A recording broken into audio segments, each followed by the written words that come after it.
है उन वनस्पतियों का ही है, उन्हीं की शक्ति से मैं संचालित होता हूँ, तो उनका भी मैं सदैव ऋणी रहता हूँ। आप सब लोगों ने जो कीमती समय यहाँ दिया, उसके लिए मैं आपका भी धन्यवाद करता हूँ, आपका भी आभार करता हूँ। आज एक बड़ी दुख की बात है हमारे राष्ट्र में। हमारे एक छोटी सी बात मैं आपको बताना चाहता हूँ कि जो हमारी ये प्रकृति है, इसका जो निर्माता या मालिक, उसे हम सब ईश्वर कहते हैं। और जो इस पूरी प्रकृति की व्यवस्था को समझकर उसको चलाता है, समय समय पे आके महापुरुष, उन्हें हम देवतुल्य कहते हैं, देवता भी कहते हैं। और जो इस पूरी प्रकृति को समझ के उसके हित में कार्य करता है, उसे हम विज्ञान कहते हैं। लेकिन दुर्भाग्य से आज का जो विज्ञान है वो जीवों को नष्ट करने में लगा हुआ है।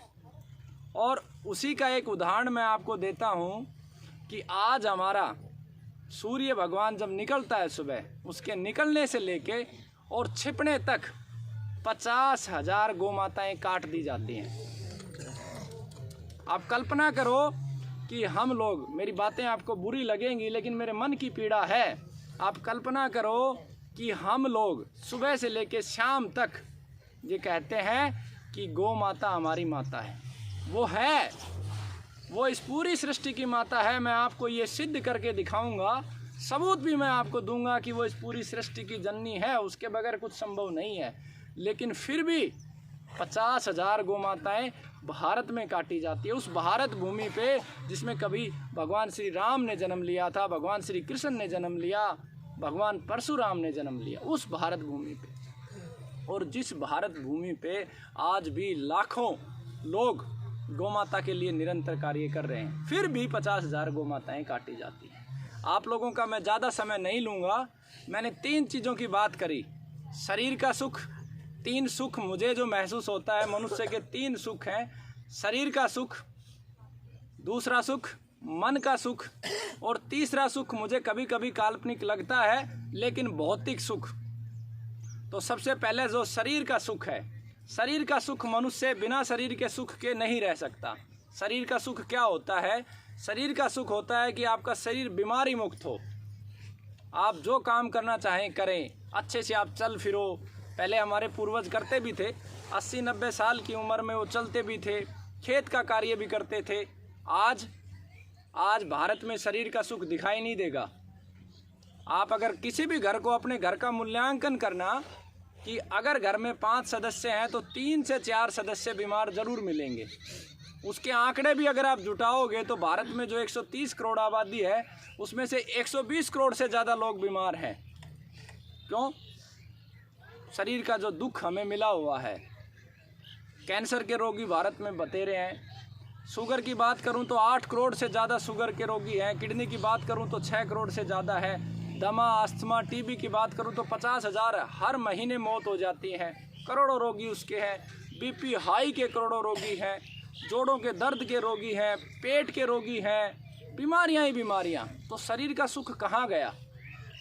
क्यों गया? धरती माँ भी वहीं पे है, प्रकृति माँ भी वहीं पे है, ज़मीन भी उसी स्थान पे है, जल भी है, आकाश भी है, अग्नि भी है, वायु भी है और मनुष्य भी हैं। तो ये शरीर का सुख चला क्यों गया? बल्कि डॉक्टरों की अगर बात करें तो हर साल डॉक्टरों की संख्या बढ़ रही है। आप सोचो, हॉस्पिटलों की भी संख्या बढ़ रही है, नहीं बढ़ रही है? पहले गांव-गांव में हॉस्पिटल नहीं होते थे, अब ऐसा कोई शहर नहीं जिसमें हर साल 5-10 नए हॉस्पिटल बनना जाएं। बल्कि हमारे देश की जो सरकारें हैं वो क्या उपलब्धियां गिनाती है कि मैंने एक हॉस्पिटल बना दिया। आदरणीय प्रधानमंत्री जी ने एक उपलब्धि बताई ना कि 7 नए एम्स बना दिए। अगली सरकार आएगी 10 नए एम्स बना देगी, फिर 50 बना देंगे, फिर 100 बना देंगे, 200 बना देंगे। हो सकता है अगर यही परिस्थितियां रही तो हर व्यक्ति अपने घर में ही हॉस्पिटल बना लेगा। लेकिन क्या हॉस्पिटल बनाना, डॉक्टरों की संख्या बढ़ाना, इससे हमें स्वास्थ्य का लाभ मिल रहा है? बीमारियां ठीक हो रही हैं? कभी नहीं, बढ़ेंगी, निरंतर बढ़ेंगी। तो ये जो शरीर का दुख है हमारा, इसको सुख में बदल सकती है गौमाता।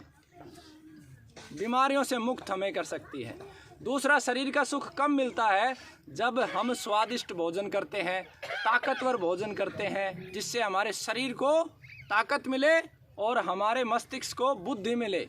पहले यही शौक होते थे ना कि मेरे शरीर में कितनी ताकत, मेरा मस्तिष्क कितना तेज। समय बदल गया, अब हमें लगता है कि कौन कैटरीना कैफ जैसी दिखती है, कौन अक्षय कुमार दिख रहा है, जो काल्पनिक है, जो सिर्फ हम लोगों को मात्र बर्बाद करने के लिए और ठगने के लिए आए हैं।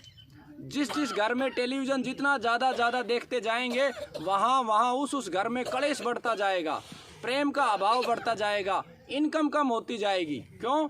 क्योंकि सारे दिन देख के हम उसी की तरफ दौड़ते हैं। हकीकत तो नहीं है ना। टेलीविज़न में आपको दिखाई क्या देगा? बढ़िया सी रसोई है, उसमें पोछा हम मार रहे हैं, कहीं गाय दिखाई देगी? किसी ने दिखाने का प्रयास किया? आप क्यों? इसलिए क्योंकि आपको आपकी संस्कृति से अलग करना है, आपको आपके धर्म से अलग करना है। तभी तो वो व्यापार स्थापित कर पाएंगे, तभी तो ये दवाइयाँ बिक पाएंगी, तभी तो ये जो अनाप शनाप के खर्चे हमने पाल लिए ये वो कमा पाएंगे। उसके माध्यम से चाहे वो फेयर एंड लवली हो, पॉन्ड्स हो, बहुत सारी समस्याएं हमारे राष्ट्र में। तो मैं सबसे पहले मैं आपको एक छोटी सी बात बताता हूँ। हमारी गीता में भी लिखा है, जैसा खाए अन्न वैसा होए मन, लिखा है। सभी शास्त्र ये कहते हैं। हमारे धर्म का मूल क्या कहता है? जीवों की रक्षा करो। अगर मैं अपने शब्दों में, मैं जब भी सुबह उठ के सोचता हूँ कि धर्म क्या, तो मुझे एक ही परिभाषा नज़र आती है कि ईश्वर ने जो प्रकृति बनाई, 5 तत्व इस प्रकृति में विद्वान हैं, जल, जमीन, वायु, आकाश और अग्नि। और इन्हीं 5 तत्वों से आप सब बने हो। 12 कला मनुष्य को दी है परमात्मा ने, मानव, इसीलिए उसको ऊपर रखा। 12 कला दी मनुष्य को। उसके बाद 8 कलाएं अन्य जीवों को दी। उसमें आपकी बकरी भी है, आपकी भेड़ भी है, चिड़िया भी है और मोर भी है, असंख्य जीव हैं। और 4 कलाएं दी वनस्पतियों को, पेड़ पौधों को। उसमें आपका नीम का पौधा भी आ गया, छोटे पौधे भी, तुलसी माता भी आ गई, सभी, उनको 4 कलाएं दी। और 12 मनुष्य को भला परमात्मा ने क्यों दी? मनुष्य को इसलिए 12 कलाएं दी कि इन सब की व्यवस्थाओं को वो चलाए, अच्छे से चलाए। तो 5 जो हमारे तत्व हैं, इन 5 तत्वों की रक्षा करते हुए सभी जीवों का जीवन बचाना, यही धर्म का मूल है। और अगर इस कार्य में कोई बाधा पहुंचाए, उसे बार बार समझाना, और अगर उसे समझ में नहीं आए तो उसको मिटाना, ये भी धर्म का मूल है। इससे भी नहीं चूकना। अगर कोई व्यक्ति बार बार अधर्मी विधर्मी हो गया तो महाभारत करना भी धर्म का मूल है, वो उससे अलग नहीं है। क्योंकि अगर हम नहीं सही रास्ता देखेंगे तो हम हमारी गौ माताओं को बचा नहीं पाएंगे, इस सृष्टि को बचा नहीं पाएंगे। राक्षसों ने हमारे खिलाफ बहुत बड़े षड्यंत्र छेड़ रखे हैं, और आज के समय में तो इतने बड़े षड्यंत्र हो गए हैं कि आपके बच्चे आपके घरों में पैदा नहीं होंगे। आप आने वाले 20 सालों में आप जब देखोगे तो आपको फर्टिलिटी सेंटर दिखाई देंगे। उसकी तैयारी सरकारों ने कर दी है। बच्चे नहीं होंगे आपके बच्चों से, क्योंकि फर्टिलिटी सेंटर में जाओगे, 25-30 लाख रुपए खर्च करोगे, तब संतान पैदा होगी। यानी कि परमात्मा का दिया हुआ मनुष्य को जो सबसे बड़ी शक्ति है, सृष्टि के प्रत्येक जीव को एक शक्ति दी है। वो शक्ति क्या है? वो शक्ति है संतान उत्पन्न करने की, सृष्टि निर्माण करने की। वो शक्ति भी आपकी जाने वाली है। क्यों जाने वाली है? जिस प्रकार से परमात्मा ने ये जितने जीव बनाए, वनस्पतियाँ बनाई, उन्हीं का बीज जो है, ये बीज भी कोई कह सकता है क्या? कोई वैज्ञानिक कि गेहूँ मैंने बनाया, चावल मैंने बनाया, मूंगफली मैंने बनाई? कोई आपको कोई दिखाई दिया है कि बथुए का बीज मैंने बनाया, बथुए का आविष्कार मैंने किया? इस पूरी सृष्टि में, भारत ही नहीं पूरे विश्व में कोई आता है कहने के लिए बथुआ मैंने बनाया है? नहीं, वो परमात्मा का बनाया हुआ है। अब उस बथुए के साथ, उन बीजों के साथ छेड़खानी का काम चल रहा है। इस 15 तारीख को GM सीड्स की फाइल पास कर दी गई है। उसके बाद क्या होगा कि जो तुलसी मैया आपके घर में है, उसका बीज गिरता है और वो उग जाती है, अगली बार वो नहीं उगेगी। वो 3.5 लाख प्रकार के बीज उन दुष्ट राक्षसों ने पेटेंट ले लिया है। अभी जो हाइब्रिड बीज है, अब GM आएंगे। हाइब्रिड क्या होता है? हाइब्रिड होता है कि एक बार आपने लगा दिया दुकानदार से खरीद के, तो अगली बार उत्पादन कर देगा, लेकिन उसी बीज को दोबारा लगाओगे तो उत्पादन नहीं करेगा। यही हाइब्रिड की परिभाषा है कि आपको बाजार की तरफ, गुलामी की तरफ धकेल दिया गया। लेकिन अब GM से क्या होगा कि जो बीज आपने लगा दिया और अगली बार आप लगाओगे तो एक भी पौधा नहीं उगेगा। हाइब्रिड से उग तो जाता है, जीएम से एक भी नहीं उगेगा। कोई बात नहीं, वो हमसे पैसा लूट ले, हमें इस बात की कोई चिंता नहीं, कोई बात नहीं, हम लुटते आए हैं और लुट जाएंगे। लेकिन होगा क्या कि जब बांझ बीज आपकी औलादें खाएंगी तो वो बांझ हो जाएंगी।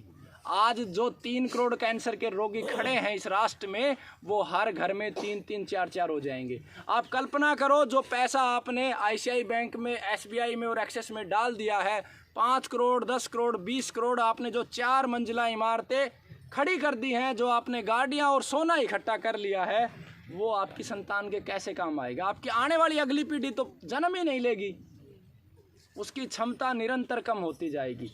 तो ऐसी तैयारी लोगों ने, पूंजीपतियों ने कर ली है। उसके खिलाफ भी आपको लड़ना पड़ेगा, जब ही आपको शरीर का सुख मिलेगा। आप देखो, गोमाता जो है, जो परमात्मा की प्रक्रिया से तैयार जो गोमाता है, उसके अद्भुत परिणाम मैं आपको आगे बताऊंगा। लेकिन गोमाता के खिलाफ भी कितना षड्यंत्र चल रहा है। जो हमारी मूल नस्ल की, जो परमात्मा के द्वारा तैयार की हुई गोमाता थी, जो हर घर में होती थी, ऐसा कोई घर नहीं था जिस घर में गोमाता नहीं होती थी। और जिस जिस घर में गोमाता रहती थी वहाँ सुख की नदियाँ बहती थी, इसका कोई सरोकार नहीं है। ये 100% सत्य है। जब भारत में गोमाताएं थीं, उस समय भारत विश्व गुरु था। और जब भारत में गोमाताएं थी, जब पूरे विश्व के पास 100 रुपये होते थे, तो अकेले भारत के पास 35 रुपये होते थे। तीसरा हिस्सा पूरे विश्व में धन के रूप में हमारे पास था। पूरी दुनिया हमसे सीखने के लिए आती थी। तो गोमाता के खिलाफ क्या षड्यंत्र किया, मैं आपको ये इसलिए बता रहा हूँ क्योंकि मैं अकेला कुछ नहीं कर सकता। आप लोग महाराज जी के आशीर्वाद से आप साथ देंगे तो हम बचा पाएंगे हमारी आने वाली पीढ़ियों को।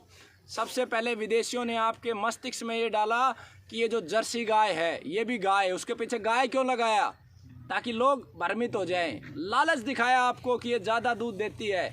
अब उसके दूध के परिणाम आप देख चुके हो कि घर घर में उसने कैंसर भी दिया है। और वो जीव परमात्मा का नहीं है, वो 2 जीवों को मिला के, यानी कि एक सुअर को मिला के और एक दूसरे जीव को मिला के लैब में तैयार कर दिया गया। परमात्मा की प्रक्रिया के साथ जहाँ जहाँ मनुष्य ने विघन डाला है, खिलवाड़ डाला है, वहाँ वहाँ विनाश हुआ है। और उस विनाश का परिणाम है कि 8-9 करोड़ शुगर के रोगी हैं। और डॉक्टर ये कहते हैं कि खाते रहो ज़िंदगी भर, 10 साल खाओ, उसके बाद अपनी किडनी के लिए अपने घर से कोई बंदा ले आओ कि वो आपको किडनी दे देगा। उसकी किडनी ले लो, उसको भी ख़त्म करो और अपने आप को भी ख़त्म करो और घर का सारा पैसा लुटवा दो। ये उस जर्सी गाय की मेहरबानी है। जब भारत में भाई राजीव दीक्षित जी जैसे योद्धा खड़े हुए, उन्होंने बताना शुरू किया कि देसी गाय पे ऐसे थू होती है, ऐसे बाल उसके गिरते हैं, उसकी आंखों में प्रेम होता है, तो वो दुष्ट हमसे बहुत आगे हैं। और जितने भी दुष्ट हैं, जितने भी राक्षस हैं, वो सब एक हैं, एक दूसरे के पीछा नहीं करते हैं, एक दूसरे का साथ देते हैं। पब्लिक में भले ही अलग दिखे और हमें टेलीविज़न दिखा दिखा के सास को बहू का दुश्मन बना दिया। माँ के बाद सबसे ज़्यादा प्रेम सास ही करती है। लेकिन आज क्या हो गया? आज शादी से पहले उस बेटी के मस्तिष्क में ये बात डाल दी जाती है कि उस घर में जो सास है वो तेरी दुश्मन है। वो किसने किया? किताबों में पढ़ाया नहीं। 8 साल से लेके और 60 साल तक के व्यक्ति क्या मति भ्रमित कर दी गई उस टेलीविज़न के माध्यम से। तो अब क्या किया उन्होंने? अब उन्होंने एक सीमन प्रक्रिया लेके आए। क्या लेके आए? सीमन। उन्होंने खूब अध्ययन किया। अकेला अमेरिका 20 लाख करोड़ से ज़्यादा खर्च करता है गोमाता के ऊपर अध्ययन करके, और उन्होंने सीमन के रूप में आपको फिर से परमात्मा की प्रक्रिया बाधित की। आप कल्पना करो, अगर नर और मादा की आवश्यकता नहीं होती तो क्यों परमात्मा नंदी महाराज को बनाता, क्यों पुरुष को बनाता, क्यों बकरा बनाता? सभी के लिए बनाया उन्हें, नर भी बनाया, मादा भी बनाया। और अब हमारे वैज्ञानिकों ने क्या किया? बोलो नंदियों को मार दो और सीमन लगवा लो। और ये मैंने अनेकों बार सिद्ध किया है कि उस सीमन से, महाराज जी, उस सीमन से जो गाय खड़ी होती है वो सिर्फ एक जीव मात्र है, वो गाय नहीं है जो हमारे महापुरुषों ने कहा है। उसके दूध में आपको विटामिन, प्रोटीन भरपूर मिल सकती हैं। लेकिन प्रकृति में हर एक जीव के अंदर 2 शक्तियाँ हैं, एक तन की शक्ति, एक मन की शक्ति। मन की ऊर्जा को अगर समझना हो तो एक 6 फुट का इंसान या 5 फुट का इंसान मांझी भी होता है। जीतन राम मांझी का मैं उदाहरण देता हूँ, जो पहाड़ को चीर देता है। दशरथ मांझी का मैं उदाहरण देता हूँ, जो पहाड़ को चीर देता है। उसका शरीर भी हमारे जैसा ही है। और एक आप और हम हैं जो पूरी ज़िंदगी केवल 2 टाइम पेट भरने के लिए निकाल देते हैं। एक सिंधु ताई थी जिसने 1200 बच्चों को पाल दिया, वो भी आप ही की तरह 5 फुट और 2 इंच की माता जी थी। तो ये मन की शक्ति है, मन की शक्ति बढ़ती है उस गौ माता से जो परमात्मा के द्वारा, जो परमात्मा का विधान है, भारत का संविधान नहीं, जो परमात्मा का विधान है, जो ईश्वर का विधान है, उस विधान से जो तैयार होती है। तो इस षड्यंत्र के खिलाफ भी जागरूक हो जाओ। हमारी बहुत सारी देसी गौ माता की नस्लें नष्ट हो चुकी हैं, अभी कुछ नस्लें बची हुई है, वो भी उन एरिया में बची है आदिवासियों के क्षेत्र में, जैसे हमारी कांकरेज नस्ल जिसके बड़े बड़े सींग होते हैं। जब भी जिस गांव से गुजरे उन गवारों को सम्मान करो, उनको हाथ जोड़ो, उन्होंने हमारे लिए बहुत कुछ बचा दिया है। लेकिन दुख इस बात का होता है कि जब उन गवारों के पास जाता हूं तो उनकी आने वाली पीढ़ी पेड़ के नीचे कैटरीना कैफ को देख रही है मोबाइल में। वो गाय नहीं पालेगी, उसके दिमाग में वो गंदगी पड़नी शुरू हो गई है। तो उन्होंने बचा के कांकरेज नस्ल को रखा हुआ है। नारी नस्ल की गौमाता बची हुई है, अभी बाड़मेर में थार पार कर बची हुई है, कुछ क्षेत्रों में हरियाणा में हरियाणवी नस्ल भी बची हुई है। तो गाय को बचाना बहुत ज़रूरी है, क्योंकि अगर हमारे पास देसी गौमाता होगी तो जो जहर के रूप में हम यूरिया, DAP और ये पेस्टिसाइड डाल रहे हैं हमारी धरती माँ में, ये डालने की आवश्यकता नहीं पड़ेगी। इससे बहुत उत्पादन होता है। मैंने हमारे यहाँ पे 9 फीट का पालक का पौधा गौमाता के गोमूत्र और गोबर से उगाया है। इतना बड़ा चमत्कार शायद दुनिया में नहीं देखा होगा। मेरे पास फोटो भी हैं। और 9 फीट का पालक का पौधा, और वहाँ पे जहाँ पे 400 फीट पे पानी है, बिल्कुल राजस्थान के बॉर्डर में महेंद्रगढ़, एक ही घिया की बेल से 5-5 क्विंटल घिया लिए हैं इसी गौमाता के गोबर गोमूत्र से। तो एक बार सोचिए, आप लोगों का माइंड वॉश किया गया है ये कह के कि बाजार वाला बीज ज़्यादा उत्पादन देता है। आप कल्पना करो, बथवे से ज़्यादा प्रोडक्शन किसी का होता है? नहीं होता। सांटी से ज़्यादा होता है? नहीं होता। सांटी मतलब पुनर्नवा। और हमें ये कह के कि ये खरपतवार है और उनको नष्ट करवा दिया। आपको पता है एक सांटी कैंसर के रोगी को बचा सकती है। जो मकोई, जिसे पड़पोटन भी बोलते हैं, छोटा सा फल होता है, 60 लाख रुपए ले लेते हैं लीवर ट्रांसप्लांट के। किसी का लीवर फेल हो जाए तो वो जो पड़पोटन है वो आपके लीवर को बचा सकता है। 60 लाख रुपए बचा सकता है वो छोटा सा परमात्मा का दिया हुआ पौधा। लेकिन मूर्खतावश हमने हमारे पूर्वजों के ज्ञान को नकार दिया, और जो दुष्टों का एक तरीके से षड्यंत्र पूर्वक हमारे सारे ग्रंथों को आज जर्मनी रिसर्च कर रहा है, अमेरिका रिसर्च कर रहा है, उन्होंने ही सब कुछ हमारा कॉपी मारा है और हमें गलत दिशा में बढ़ाया है। अगर बीमारियों की बात करूं तो जब अच्छा अन्न आप उगाओगे तो आपका मन भी ताकतवर होगा और आपका तन भी ताकतवर होगा, दोनों चीज़ें ताकतवर होंगी, तो आप बीमार ही नहीं होगे। उसके बाद अगर बीमार हो तो आसानी से गौमाता के माध्यम से ठीक किया जा सकता है। मैं आपको एक घटना बताता हूँ। चंडीगढ़ के हैं ये, और सेल टैक्स में बहुत बड़े कमिश्नर है। ऐसा भी नहीं पैसे का अभाव था।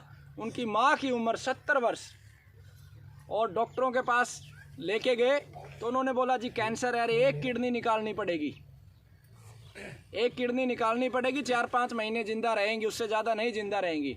आज 1.5 वर्ष हो गया इसी गौमाता के गोमूत्र और प्रकृति माँ की औषधियों की वजह से। इससे ज़्यादा और भला गौमाता क्या देगी किसी को?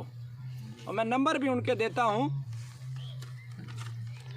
वेद कौर नाम है वो माता जी का, 92 168 30 150। फिर भी आप लोग अगर गौमाता को नहीं बचा सकते तो कौन बचाएगा? आपकी आने वाली पीढ़ियां उसको बचाएंगी। और आपको मैं एक उदाहरण देता हूँ। जिस बीमारी की बात करते हैं कि शुगर कभी ठीक नहीं हो सकती, रोहतक से एक बहन जी हैं संगीता जी, 5 वर्षों से गोलियां खा के इतना वजन हो गया उनका, और वो गौमाता की शरण में आई, प्रकृति माँ की शरण में आई, और मात्र 5 महीने में उसकी जो 5 वर्ष की गुलामी थी वो गौमाता ने समाप्त कर दी। उसका नंबर भी मैं आपको देता हूँ, 98 960 043 51। और आपको क्या उदाहरण चाहिए गौमाता का? और मैं आपको एक उदाहरण देता हूँ। रोहतक से ही हैं एक देविंदर जी, डॉक्टरों ने बोला 3 नसें ब्लॉक है। दुनिया में सबसे ज़्यादा मौतें किसकी वजह से होती हैं? हार्ट की वजह से होते हैं। और सबसे ज़्यादा इंसान लुटता है हार्ट और कैंसर की वजह से।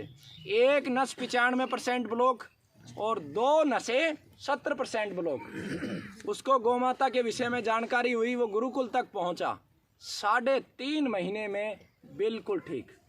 और बताओ क्या देगी, और गौमाता आपको क्या दे सकती है, उसके नंबर भी मैं आपको देता हूँ। देविंदर नाम है, पुलिस से रिटायर्ड है। 98 99 51 71 99। एक 5 वर्ष का बच्चा 30 कीमो लगवा चुका, भारत का सबसे बड़ा हॉस्पिटल एम्स, उससे बड़ा कोई हॉस्पिटल है? आप बताओ है क्या? जवाब दो ताकि मुझे भी हौसला मिले कि आप नहीं है ना। डॉक्टरों ने बोला ले जाओ, और वो हमने सिर्फ ये सोच के उसको बोला कि इस बेटे को तू गौमाता की सेवा में लगा देना जिंदगी भर, इसको कुछ नहीं होगा।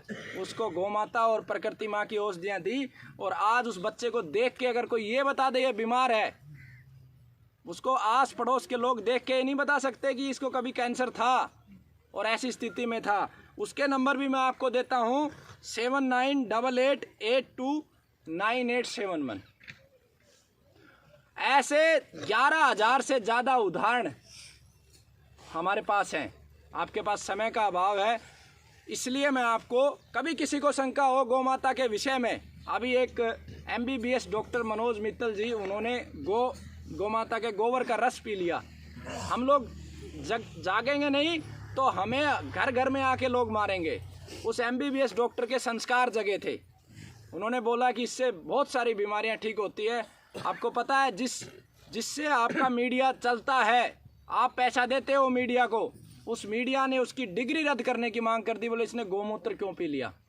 अरे भैया, तुम सरकारें मिलके जीवों को काट रहे हो, अंडे के ऊपर तुम रिसर्च कर रहे हो, मांसाहार को तुम बढ़ावा दे रहे हो, और इस व्यक्ति ने अगर गोमूत्र पी लिया तो किसी की जीव की हत्या कर दी क्या? जब जीवों को मारा जा रहा है, मुर्गों को काटा जा रहा है, बकरों को काटा जा रहा है, गौमाता को काटा जा रहा है, तब तो आपको ये नज़र नहीं आता कि समाज को अंधकार में लेके जा रहे हैं। उस एक डॉक्टर के संस्कार जागे और उसने गोमूत्र और गोबर का रस पी लिया, तो आप कह रहे हो समाज को अंधकार में लेके जा रहे हो।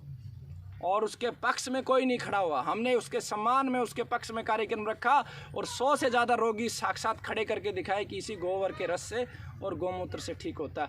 आज आपके अधिकतम बच्चे हॉस्पिटलों में पैदा हो रहे हैं, अगर आप गोबर का रस पिला दो, उसकी एक पूरी प्रक्रिया होती है, तो आपके बच्चे की नॉर्मल डिलीवरी हो सकती है। सत्य बात है महाराज, ये बिल्कुल सही है।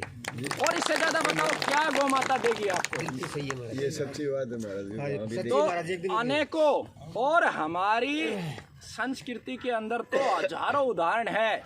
आप शिवाजी महाराज का उदाहरण लो, किस तरीके से उसकी माँ के साथ बदतमीजी की गई थी, उसके कपड़े पाड़ लिए थे मुगलों ने, तब वो रोती रही, अपने पिता के पास गई, तो पिता ने क्या बोला, बेटा मुंह दबा ले अपना, समय नहीं है इस बात का।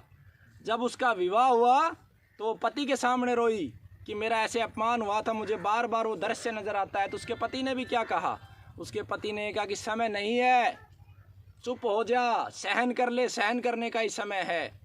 और जब वो किसी ऋषि महात्मा की शरण में गई तो उन्होंने बोला कि तू तो माँ है, तो इस पूरी जननी का कल्याण कर सकती है। तो गौ माता की शरण से उसने गर्भ विज्ञान के माध्यम से निरंतर गौ माता का दूध पीते हुए और गर्भ विज्ञान के माध्यम से शिवाजी महाराज को जन्म दिया। ये गौ माता की कृपा है। और कौन शिवाजी महाराज, आप अपने बच्चों को बताओ। वो शिवाजी महाराज जिस दिन माँ की आंखों में आंसू आए, जब वो गौ माता का दूध पी के तैयार हुआ था, तो उसने धरती पे पैर मारा, बता मेरी माँ तेरी आंखों में आंसू क्या है, क्यों है।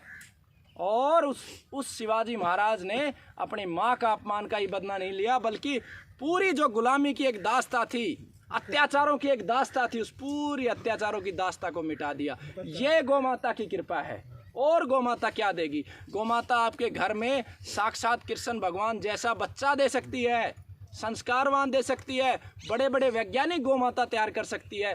और भला गौ माता क्या देगी? तो इतने सारे उदाहरण हैं। अब मैं जो आपको मुख्य समस्याएं हैं उनका मैं आपको समाधान बताता हूं। तन का, फिर मन का भी मैं आपको बताऊंगा। तो तन में आज सबसे ज़्यादा समस्या जो प्रीतम भाई ने बताई कि यहाँ पे जोड़ों के दर्द की बहुत समस्या है। तो आप रोज़ाना 30 ml गोमूत्र गोमाता का सुबह सुबह पियो।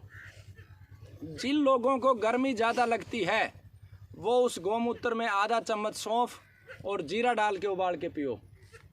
गर्मी ज़्यादा लगती है, या जिनका पेशाब का रंग पीला ज़्यादा आता है, यानी कि उनका पित्त बढ़ा हुआ, वो ऐसा करे, नहीं तो सीधा पी लें। और एक प्रकृति माँ ने एक विशेष पौधा दिया है जिसे हम कहते हैं हार सिंगार। उस हार श्रृंगार के 2 पत्ते आप पानी में उबाल के पी लो। और जिन लोगों को पथरी नहीं है वो एक गेहूं के दाने के बराबर चूना ले लो।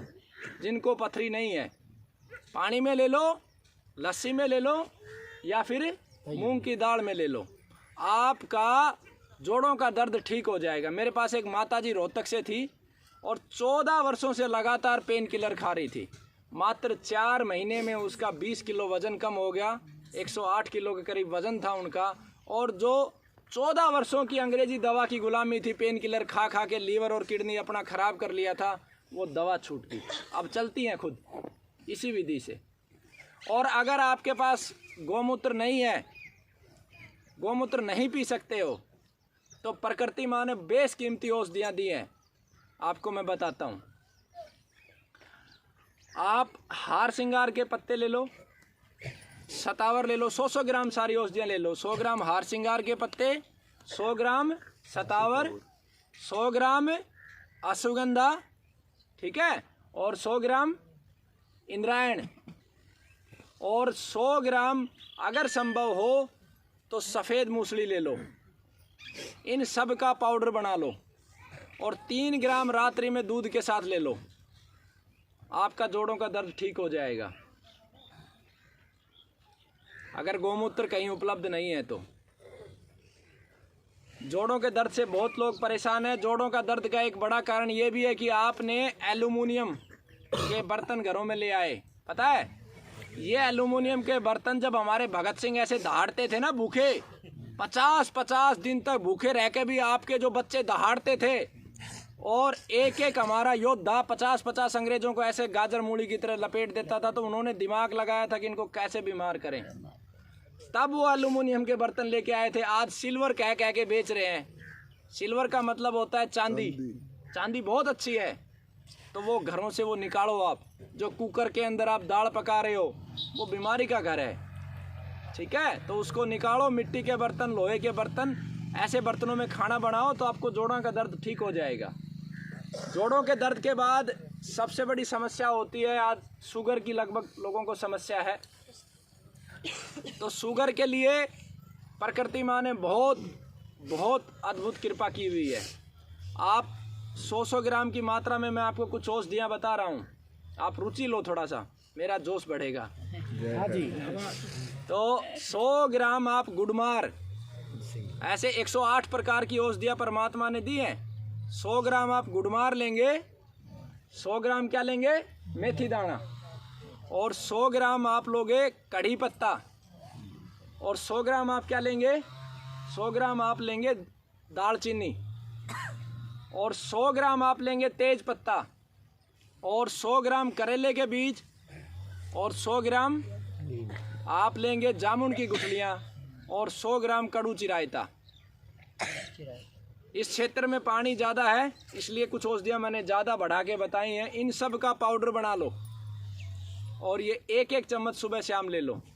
जिन लोगों को शुगर 300 से ज़्यादा है वो 1-1 चम्मच ले लो, और 300 से कम है वो आधी चम्मच ले लो।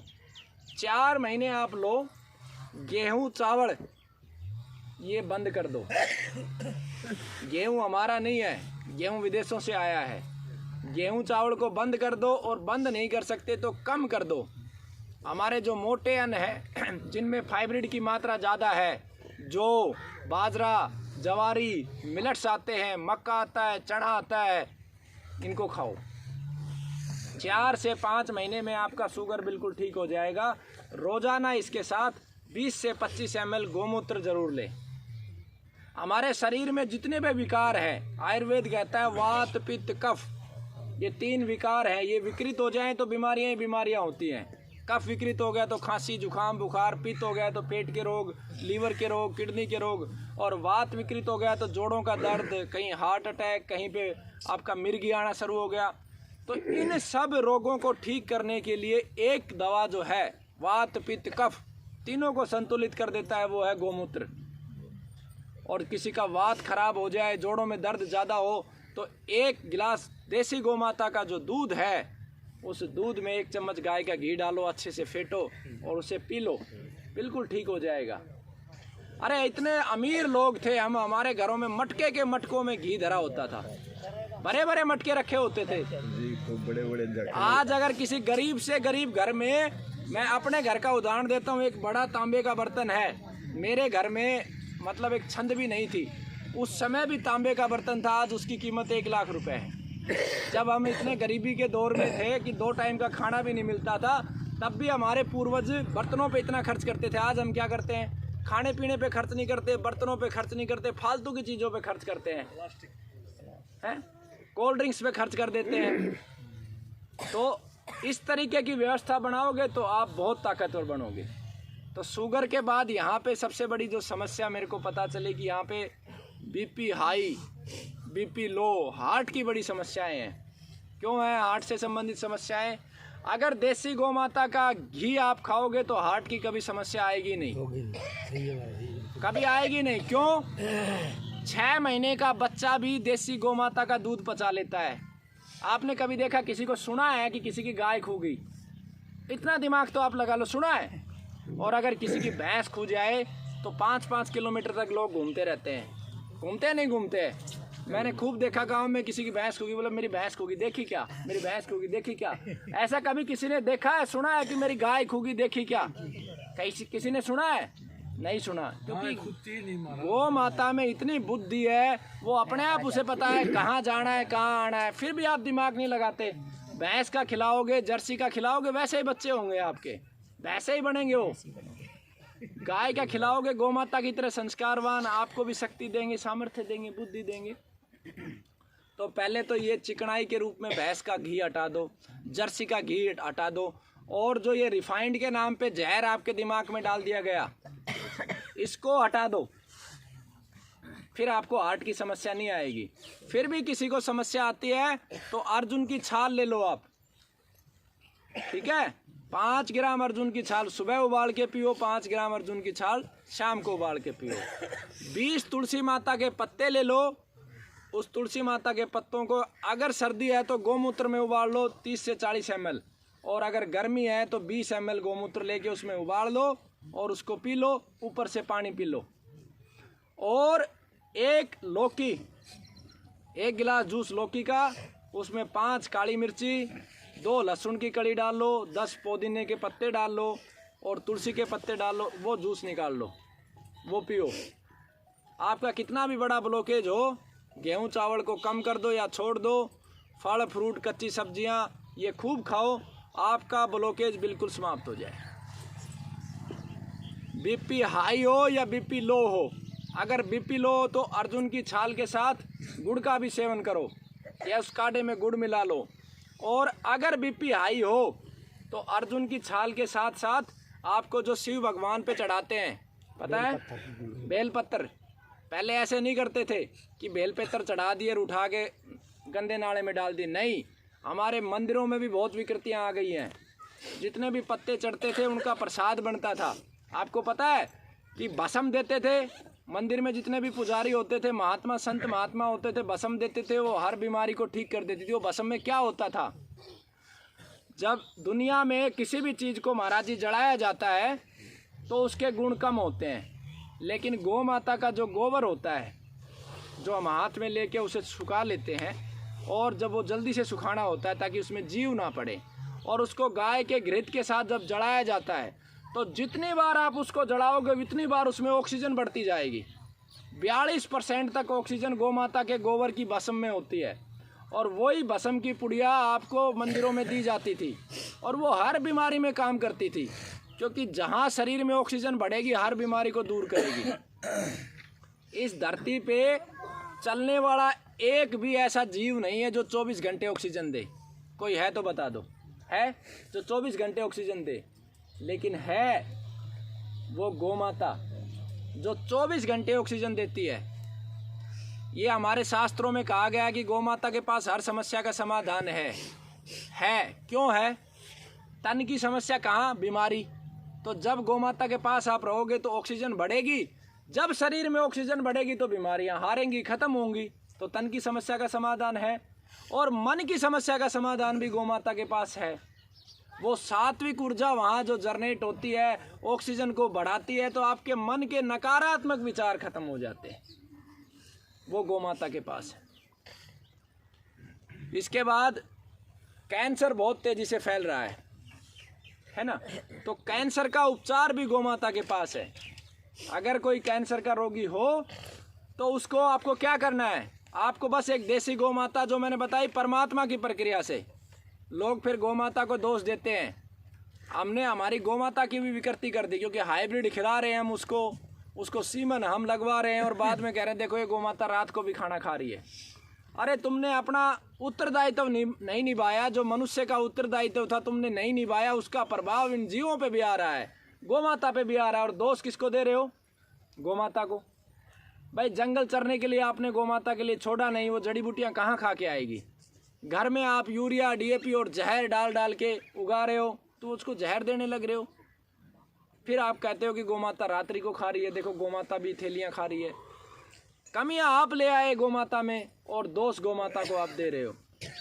तो कैंसर में आपको क्या करना है, कैंसर में आपको रोजाना 50 ml गोमूत्र लेना है और 4 औषधियाँ मैं बताता हूँ जो साधारण है, सब जगह मिलेंगी। गोमाता की कृपा से 17-18 प्रकार की औषधियाँ हमारे गुरुकुल में तैयार की जाती हैं गोमाता के आशीर्वाद से। जो 4 हर जगह मिलती है उसमें तुलसी, पुनर्नवा सांटी कोई बोलते हैं जिसे आपको खरपतवार कह के बताया गया है, और हल्दी और कचनार।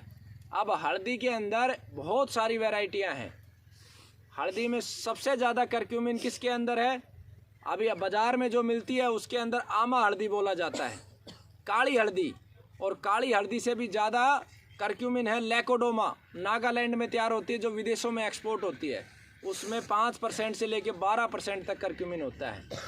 तो कैंसर के रोगी के पास ज़्यादा समय नहीं होता है, इसलिए अच्छी से अच्छी औषधि आप लेके आना।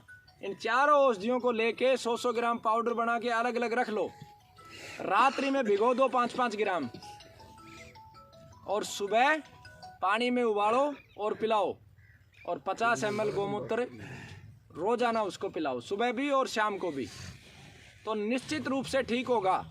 और अगर रोगी में कमजोरी है तो आप मामरा बादाम ले आओ, सफ़ेद मूसली ले आओ, है ना, अश्वगंधा थोड़ा सा ले लो, केसर थोड़ी सी ले लो, और कीड़ा जड़ी ले लो, और इनका पाउडर बना के आप उसको रोगी को दूध में पिलाओ। हाँ, कुछ अलग अलग प्रकार के कैंसर होते हैं, जैसे माताओं बहनों में बच्चेदानी का कैंसर होता है, उसके लिए हमें अलग से कुछ औषधियाँ देनी होती हैं ताकि उनका रक्त का जो बहाव है वो रोका जाए। तो उसको विस्तार से जानने के लिए, क्योंकि आपके पास भी समय का अभाव है, हमारा एक YouTube चैनल है, बच्चा आपके पास आएगा, वो सारी वीडियो आपको दे देगा। आप बारी बारी से जिनके पास इंटरनेट वाला फ़ोन हो वो इसको देते जाना, या आपके फ़ोन में डाल देगा, और जो भी समस्याएं आएंगी उसमें ये बच्चे वीडियो बना के डाल देते, ताकि आप घर में, जैसे हमारी दादी नानी पहले ठीक कर लेती थी, आप भी ठीक कर सकते हो। कोई बड़ा विज्ञान नहीं है। आप थोड़ा थोड़ा समय टेलीविज़न से हटा के हमारी पुस्तकों की तरफ जाओगे तो आपको सारा ज्ञान हो जाएगा, और आपके ज्ञान के माध्यम से आने वाली पीढ़ियां खड़ी हो जाएंगी। ठीक है, तो इस माध्यम से हमें ठीक किया जा सकता है बड़ी से बड़ी बीमारी को। और भी बीमारियां बहुत हैं, लेकिन समय का अभाव है, फिर कभी उन बात बोलेंगे। यहाँ पे बहुत जल्द परमात्मा की कृपा से गुरुकुल की स्थापना भी करेंगे, ताकि कोई भी समस्या आपको हो, क्योंकि हमने एक जीवन में एक संकल्प लिया हुआ है कि हर जिले में हमारी आखिरी सांस निकलने से पहले परमात्मा हमें शक्ति देगा, और दे रहा है और देता रहेगा। हर जिले में एक गुरुकुल की स्थापना करेंगे, और उस गुरुकुल से समाज की जितनी भी समस्याएं हैं उनका समाधान भी करेंगे। पहले गुरुकुलों में समाधान होते थे, है ना, चिकित्सा की समस्या हो, झगड़े की कोई समस्या हो, खेती की कोई समस्या हो, रोजगार की कोई समस्या हो, धर्म का कोई मसला हो, वो सब के सब हल होंगे उसके माध्यम से। तो जो मैंने पहली बात आपको बोली थी कि पहला सुख निरोगी काया, यानी तन का सुख, तो तन का सुख गोमाता ने दिया या नहीं दिया? आपकी सभी बीमारियों की समस्या का समाधान किया नहीं किया? आपके शरीर को मजबूत किया या नहीं किया? अब बात करते हैं मन के सुख। मन का सुख कैसे मिलता है, आप बताओ? कोई बताएगा मन का सुख कैसे मिलता है? ईमानदारी से कोई है जो बताएगा? बताएं बाबा। महात्मा की शरण। बहुत अच्छी बात, तालियां बजाओ। देखो परमात्मा की शरण में, और दूसरा जो मन का सुख मिलता है वो प्रेम से मिलता है। आज हम सब यहाँ एकत्रित हैं, हमारा प्रेम भाव है। इसलिए दुनिया का सबसे बड़ा सुख दादा को कब मिलता है पता है? जब उसका पोता उसकी गोद में आके बैठता है। उससे बड़ा सुख किसी दादा को मिल नहीं सकता। वो अलग बात है, टेलीविज़न ने हमें गुलाम बना लिया। एक पिता को सबसे बड़ा सुख कब मिलता है? जब उसका पुत्र उसकी गोद में बैठता है, या उसका पुत्र कोई अच्छा कार्य करता है। एक गुरु को सबसे बड़ा सुख कब मिलता है? जब उसका शिष्य उसका नाम रोशन करता है। सभी मिलता है। एक वैद्य को सबसे बड़ा सुख कब मिलता है? जब उसका रोगी ठीक होता है। जब हम अपनी माँ से मिलते हैं, आपको याद है जब आज से 15 वर्ष पहले घर में बुआ आ जाती थी, बहन आ जाती थी, तो हम बस स्टैंड तक छोड़ने के लिए जाते थे महाराज जी। कोई आंख होती थी जिसमें आंसू नहीं होते थे, निकलते थे। आज निकलते हैं? निकलते हैं। यानी कि हम उस सुख से वंचित हो गए। क्यों हो गए? क्योंकि हमने हाइब्रिड अनाज खाया है। क्या खाया है? किसी का दोष नहीं है, हमने हाइब्रिड अनाज खाया है। हम भावना विहीन हो गए हैं। हमें कोई फर्क नहीं पड़ता पड़ोस में क्या हुआ, क्या नुकसान हुआ, कोई फर्क नहीं पड़ता हमें। तो मन के सुख से वंचित क्यों है? क्योंकि भावनाओं का अभाव है। और जब आपके घर में, दूसरा जो मन के सुख की मैं बात करता हूँ, आज घर में सबसे बड़ा दुख क्या है? अगर किसी माँ के 3 बच्चे हैं और तीनों का विवाह हो गया, अगर वो तीनों एक साथ रह रहे हैं, तो माता पिता को इससे बड़ा सुख धरती पे कोई नहीं है। अगर मिल जाए तो मेरे को बता देना। और माँ बाप इसी वजह से दुखी है कि छोटी वाली बड़ी के साथ, बड़ी वाली छोटी के साथ लड़ाई झगड़ा, उसका अंतिम समय भी सुख से नहीं जा रहा है। ये क्यों हो रहा है? क्यों वंचित है हम इस सुख से? क्योंकि हमारे घर में गौ माता नहीं है, हमारे घर में तुलसी नहीं है। आप सोचोगे गौ माता क्या कर देगी? आप 20 साल बांध के तो देखो गौ माता क्या कर सकती है। गौ माता राक्षस से मनुष्य बना सकती है। जब वो घर में रहेगी उसको सुख शांति मिलेगी। गौ माता को सुबह सुबह आप रोटी दोगे, आपका बच्चा उस गौ माता पे हाथ फेरेगा, उसको देखेंगे, उसकी जो प्राणवायु इस घर में जाएगी, आपके संस्कार चेंज हो जाएंगे, आपके घर के झगड़े खत्म हो जाएंगे। मैं बार बार भारत सरकार से कहता हूँ कि आप ये कोर्टों को बंद करके गुरुकुलों की स्थापना करो, गांव-गांव में हर घर में गाय दो। परमात्मा ने मुझे बार बार, मेरे मन की आवाज़ है, मैं शास्त्रों की बात नहीं करता हूँ, मैं गलत हो सकता हूँ, लेकिन मेरे मन की जो आवाज़ आती है, जब परमात्मा ने जीवों को निर्माण किया था तो एक मनुष्य था, एक गोमाता थी, सभी जीव समान थे। महाराज जी, मेरे जो मन में आता है, सभी जीव समान थे और मनुष्य को 12 कलाएं दी थी। और मनुष्य को 12 कला सबसे ज़्यादा बुद्धि दी थी। और मनुष्य ने बुद्धि का प्रयोग करते हुए जीवों को हिस्सों में बांटा कि ये ज़्यादा महत्वपूर्ण है, ये यहाँ प्रयोग करना है। और फिर मनुष्य ने क्या किया? जब सतयुग की बात होती तो मनुष्य ने गौ माता की संख्या बढ़ाई, गौ माता की संख्या बढ़ाई। एक समय ऐसा भी था, एक मनुष्य पे 50-50 गौ माताएं थी।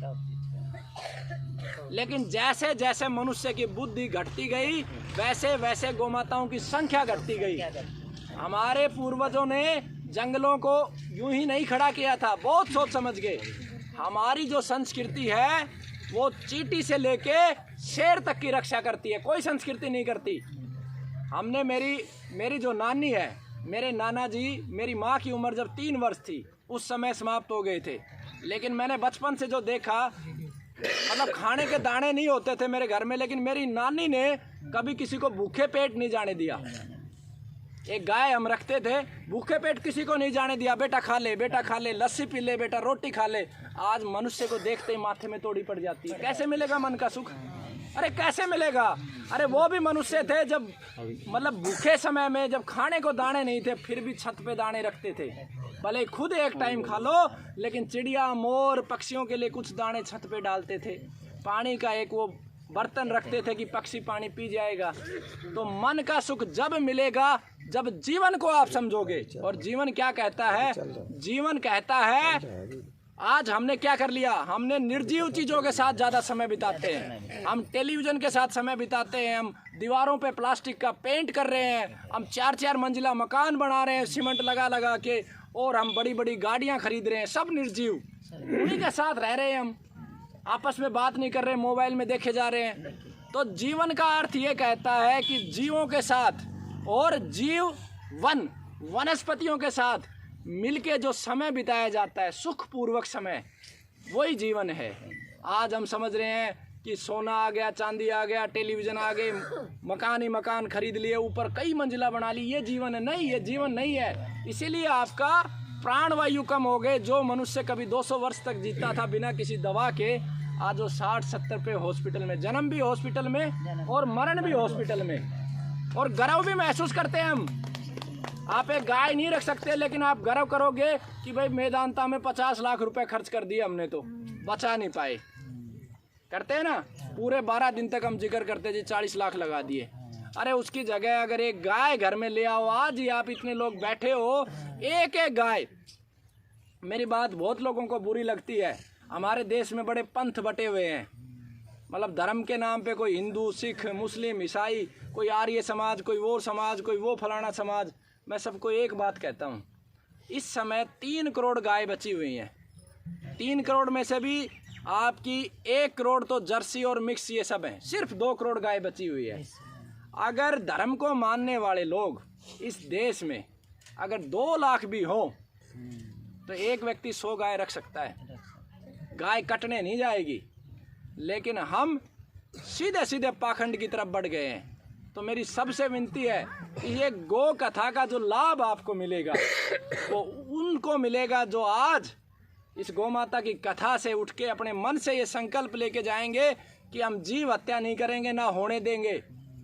हर व्यक्ति यथासंभव प्रयास करेगा कि एक गौ माता मैं अवश्य रखूंगा, तब ये जो पुण्य आपको मिलेगा वो पूरी आने वाली आपकी सभी पीढ़ियों को लाभ देगा। तो इस तरीके से गौ माता को रख के आपके घर के सारे झगड़े मिट सकते हैं, आपके बच्चे संस्कारवान होंगे। तो ये मन का सुख आपको गौ माता दे सकती है। देगी या नहीं देगी? देगी महाराज। एक और बात मैं बताता हूँ, आप एक बात बताओ, हम सब का मालिक एक ही है, निर्माता परमात्मा ही है। यानी चिड़िया को बनाने वाला भी ईश्वर, आपको बनाने वाला भी वही, कबूतर को बनाने वाला भी वही, और गौ माता को बनाने वाला एक ही है। मान लो महाराज जी के हम शिष्य हैं और हम 10 शिष्य हैं, आप सब ने मिलके हमें समाप्त कर दिया, उदाहरण दे रहा हूँ, तो क्या कभी महाराज जी आपको माफ़ कर पाएंगे? नहीं कर पाएंगे ना। तो आपसे अगर जीव हत्या होती है तो क्या ईश्वर कभी माफ़ करेंगे? नहीं करेंगे। अब आप जाने अनजाने में कितनी जीव हत्या करते हैं, मैं आपको बताता हूँ। हमारी इस मिट्टी के अंदर 100 ग्राम मिट्टी के अंदर 1 करोड़ से ज़्यादा जीव होते थे। 100 ग्राम मिट्टी में 1 करोड़ से ज़्यादा जीव होते थे। हमने यूरिया, DAP और केमिकल्स डाल डाल के आज हरियाणा में 7,000 बचे हैं। कितनी हत्याओं का दोष आप पे लगा है, और वो सब किसके लिए काम करते थे? वो सब आपके लिए काम करते थे। मैं उसका उदाहरण दे के जाता हूँ। आप एक छोटा सा गंदा नाला यहाँ पे बना लो और पूरे गांव की गंदगी डालो, पूरा पानी डालो उसमें, आप 50 साल के बाद भी वहाँ बोरिंग कर लेना, आपको कांच जैसा साफ सुथरा पानी मिलेगा। क्या किसी ने RO लगा रखा है वहाँ पे या फिल्टर लगा रखा है? अरे वो परमात्मा की व्यवस्था है। जो जीव जमीन के अंदर है वो जमीन के अंदर काम कर रहे हैं, जो ऊपर है वो ऊपर कर रहे हैं। आपको आपका जो काम दिया था आपने करना छोड़ दिया, तो कितना बड़ा पाप लगता है। आप व्रत करो, आप मंदिर में जाओ, लेकिन जब तक आप जीव हत्या के दोषी रहेंगे आपको कोई लाभ नहीं मिलेगा। तो अपने अपने घरों से एक संकल्प लो। कभी लाल बहादुर शास्त्री के समय हमने संकल्प लिया था कि हम भूखे मर जाएंगे लेकिन विदेशी अनाज नहीं खाएंगे। आज संकल्प लेने की ज़रूरत है कि हम भूखे मर जाएंगे, एक टाइम खाएंगे, लेकिन यूरिया, DAP और जहर का नहीं खाएंगे। हम अपनी गौ माता के गोबर का खाद बना के खाएंगे। हम अपने बीजों को बचाएंगे। हमारी आने वाली पीढ़ी के जितना पैसा ज़रूरी है उससे भी ज़्यादा ज़रूरी है आपके बीज बचना। आप बथुए के बीज स्टोर करो, आप तुलसी के बीज स्टोर करो, आप देसी बाजरे के बीज स्टोर करो, आप लौकी के बीज स्टोर करो। खाने कोई नहीं रहेगा। विदेशियों ने क्यों किया ये? क्योंकि आपको गुलाम बनाने के लिए आपके भोजन के ऊपर नियंत्रण होना बहुत ज़रूरी था, इसलिए ऐसा किया गया। तो इसकी भी आप कार्रवाई करो। जो तीसरा सुख है भौतिक संसाधनों का सुख, आज जो तीसरा सुख हमें है मैं निवेदन करूंगा एक बार, बस 5 मिनट और लेंगे आपकी। जो तीसरा सुख है वो भौतिक सुख है। मैं नहीं मानता लेकिन है। कैसे? किसी के पास मकान है तो वो सुखी हो जाता है, किसी के पास गाड़ी है तो वो सुखी हो जाता है ना, और किसी के पास पैसे हैं तो वो सुखी हो जाता है। तो वो भौतिक सुख भी आपको गौ माता दे सकती है। कैसे दे सकती है? आप कल्पना करो, आप अपने घर पे गाय लेके आओगे तो आपके घर से बीमारियां खत्म हो जाएंगी, मानते हो? बीमारियां खत्म हो जाएंगी तो पैसा बचेगा, वो किसका है? वो माता तो पैसा नहीं मांगती ना कि मुझे पैसा खिला दो, वो तो चारा ही मांगती है। किसका सुख है वो? आप ही का सुख है, आप ही का पैसा है। जो जहर डाल रहे हो खेतों के अंदर, जो यूरिया डीएपी के लिए लाइन लगा रहे हो, पेस्टिसाइड की लाइन लगा रहे हो, जो पैसा बर्बाद हो रहा है, उसके स्थान पर आप अच्छा अन्न उगाओगे, उससे आपका शरीर ताकतवर होगा, आपका मस्तिष्क तेज होगा और आपके बच्चे बुद्धिमान होंगे। और जब आपके बच्चे बुद्धिमान होंगे तो कोई इंजीनियर बनेगा, कोई डॉक्टर बनेगा, कोई बड़ा बड़ा वैज्ञानिक बनेगा। वो पैसा लेके आएगा, वो किसका है? आप ही का है। आपका बच्चा बुद्धिमान होगा तो आप ही को पैसा मिलेगा। वो कौन देगा आपको? वो गौ माता देगी। और जब बुढ़ापे पे, मैं एक घटना बताता हूँ आपको, मेरे मित्र के द्वारा वर्णित थी। एक कंपनी है जो बड़े बड़े फ्लैट बनाती है, तो उसी में बुजुर्गों के लिए उसने बना दिए। जो पैसे वाले हैं उनके माता पिता को रखते हैं, 20,000 रुपये हर महीना ले लेते हैं वो। तो एक बच्चा अमेरिका चला गया, अपने माता पिता को केयर होम में डाल दिया उसने और उसको हर महीने पैसे देता रहा। तो वो माता पिता ख़त्म हो गए अमेरिका में। बच्चा अमेरिका में था, माता पिता यहाँ पे थे, ख़त्म हो गए माता पिता। उन्होंने फ़ोन किया, जी आपके माता पिता ख़त्म हो गए। बोला जी ऐसा है, कितना खर्चा लगेगा इनका अंतिम संस्कार करने में? बोला जी लाख रुपए। बोला मैं 1,10,000 देता हूँ, अंतिम संस्कार कर दो आप, मैं अभी नहीं आ पाऊँगा। तो ऐसी व्यवस्था से आप बचोगे ऐसी व्यवस्था से। आप अगर घर में गाय होगी तो वो सुख क्या है? वो सुख भी आपको गौ माता से मिलेगा। आज एक एक बीमारी के लिए 5-5, 10-10 हज़ार रुपये खर्च हो रहे हैं घर में। कल को कैंसर का एक रोगी हो गया तो 20-25 लाख रुपए बच जाएंगे आपके। वो कौन देगा? वो भौतिक सुख ही है तो गौ माता ही तो देगी। और ये वैज्ञानिकों ने सिद्ध कर दिया है कि गौमूत्र और घृत में सोना है, अनेकों बार सिद्ध कर दिया है। तो वो धन किसका है? अरे जो सोना आपके शरीर के अंदर जाएगा वो आपको सुख देगा, आपको ताकत देगा, बुद्धि देगा, उसी से तो पैसा कमाओगे। अगर मान लो किसी से चला ही नहीं जा रहा तो कहाँ से पैसा कमाएगा? तो जो मेरा समझाने का अर्थ था कि भौतिक सुख भी गौ माता देती है। कौन देती है? गौ माता। तो तीनों सुखों की दाता है गौ माता। इसीलिए हमारे धर्म में ये कहा गया है, ये वर्णित है कि गौ माता के बगैर कुछ भी संभव नहीं है। तो आप सब ने बहुत ध्यानपूर्वक सुना, उसके लिए मैं ऋणी हूँ, आपका आभारी हूँ। महाराज जी के दर्शन हुए, इसके लिए भी मैं बड़ा ही। और एक ही बात मैं आपको कह के जाता हूँ कि पता नहीं, एक ही चीज़ संसार में निश्चित है, जो सबसे बड़ा सत्य इस संसार का है, वो मृत्यु। और मृत्यु को हराया जा सकता है कर्मों से, और दूसरी कोई विधि नहीं। आज हम भाई राजीव दीक्षित जी की चर्चा करते हैं। 2010 में उनकी हत्या हो गई थी, तो सिर्फ उनके कर्मों की वजह से, निडरता से उन्होंने काम किया देश, धर्म, प्रकृति और समाज के लिए। आप भी अगर मौत को हरा सकते हो तो कर्मों की वजह से। तो कर्मों की तरफ बढ़ो। इस राष्ट्र में जो सबसे बड़ी समस्या आज है, बुद्धि सबके पास है, सही गलत का आभास सबको है, लेकिन करने वाले नहीं है। रोज गालियां देते हैं कि मोदी ने नौकरी नहीं दी, खट्टर ने नौकरी नहीं दी। और मैं कहता हूं कि काम करने वाले नहीं है, काम करने वाले लोग नहीं है, सबसे बड़ी समस्या है। एक ये बच्चे आपको अभी एक पर्चा देंगे, मेरा एक निवेदन है कि इस पर्चे को अपने जीवन में उतारो तो बीमारियों से दूर हो जाओगे।